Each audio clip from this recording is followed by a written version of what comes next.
Bon Stéphane, ce rendez-vous à Metz, bien sûr, il est comme d'habitude important cette fin de saison. Est-ce que la pression quand même, elle n'est pas plus chez les Messins, qui eux sont dans l'obligation de gagner? Pour vous, ça serait bien, mais un nul, ce serait pas mal non plus. Bah, c'est vrai qu'à partir du moment où ils sont derrière nous, je pense que leur objectif c'est de nous dépasser. Donc pour nous dépasser, il faut qu'ils gagnent. Voilà, nous on se déplace avec beaucoup d'envie, mais on sait très bien qu'on va avoir un match compliqué, hein, difficile de par évidemment certainement que l'enthousiasme et l'engagement que vont mettre les Messins. Donc à nous d'être présents dans ce domaine-là pour ne pas subir de déconvenues dans ce domaine-là en tout cas.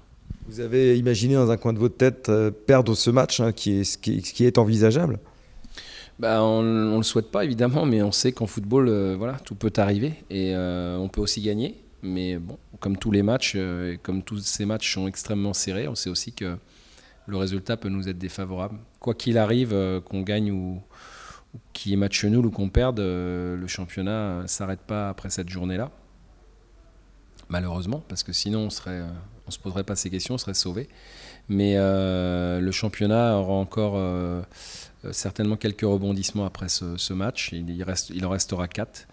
Donc voilà, l'idée c'est vraiment de continuer de prendre des points. Et voilà. Après, ça reste, je vous dis, un match de foot. Et quand on connaît comment sont serrés ces matchs de Ligue 2, difficile de donner un pronostic. Le début de match sera certainement prépondérant pour la suite parce que voilà, la crispation, elle risque d'être du côté messin. Tu y vas plutôt avec une équipe avec un fort caractère défensif pour maintenir ce petit point d'avance ou tu comptes jouer ton jeu, même s'il y a des absents, on pense notamment à Kéchirou. Non, on a beaucoup d'absents. C'est un peu regrettable sur ce match-là, parce que bon, par rapport au match qu'on a effectué contre Le Mans, on a quand même Souma, Kéjérou, Djelabi et Couturier qui sont absents. Donc c'est quand même pas rien. Maintenant, non, je crois que la plus grosse des erreurs, ce serait d'aller là-bas et de subir en permanence, parce que je pense qu'on n'en a pas les qualités. Et puis il serait vraiment dommage de changer quelque chose qui fonctionne quand même pas si mal que ça. Donc on a retrouvé à la fois de la confiance, de la fluidité dans notre jeu, et puis aussi une organisation qui est beaucoup plus solide qu'il y a pas si longtemps encore. Donc non, il faut qu'on continue à s'appuyer sur ce qu'on sait faire, ce qu'on fait bien. Et puis après, si les Messins nous imposent de défendre et de nous confisquer le ballon, bah, il faudra évidemment qu'on défende. Mais on n'y va pas pour faire 0-0. Après, si le 0-0 est de mise, bah, on sera satisfait, mais c'est pas dans nos habitudes et je pense dans nos caractéristiques d'y aller pour ça.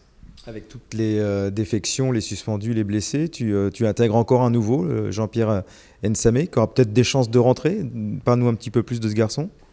C'est un jeune joueur, c'est un U19 qui a démarré la saison avec les U19 et puis qui a intégré tout naturellement la CFA2 et aujourd'hui il a la caractéristique pour venir avec nous. Donc voilà, il a la puissance, la vitesse, voilà. Donc c'est pour ça que compte tenu des nombreux absents, je l'intègre au groupe. Parce que je pense qu'il peut nous apporter, évidemment, sinon je le prendrais pas.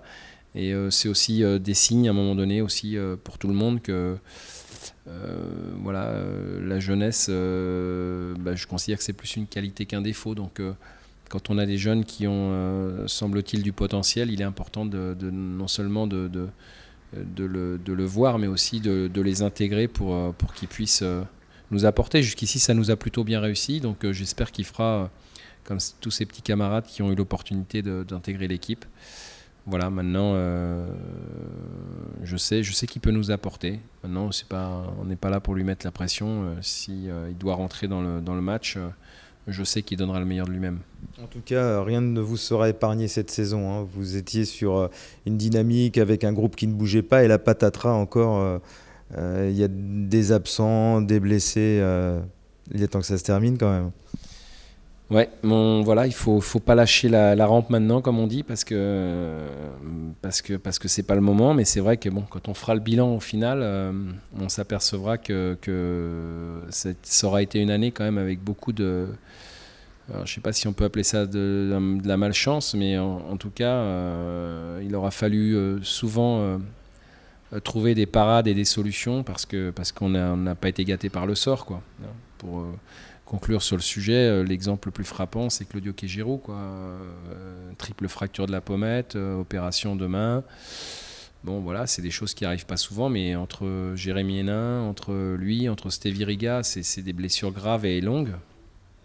Donc, bon, j'en passe parce que sinon la liste serait bien longue, mais voilà, il faut faire avec. On va encore surmonter ce problème, ce handicap. Mais bon, c'est vrai qu'on ne peut pas toujours fonctionner avec trouver des solutions miracles à chaque fois. Donc j'espère que on va bien s'en sortir déjà demain et puis que ça va nous laisser tomber, nous laisser tranquille un petit peu sur les 4 derniers matchs qui vont rester à disputer. Merci Stéphane.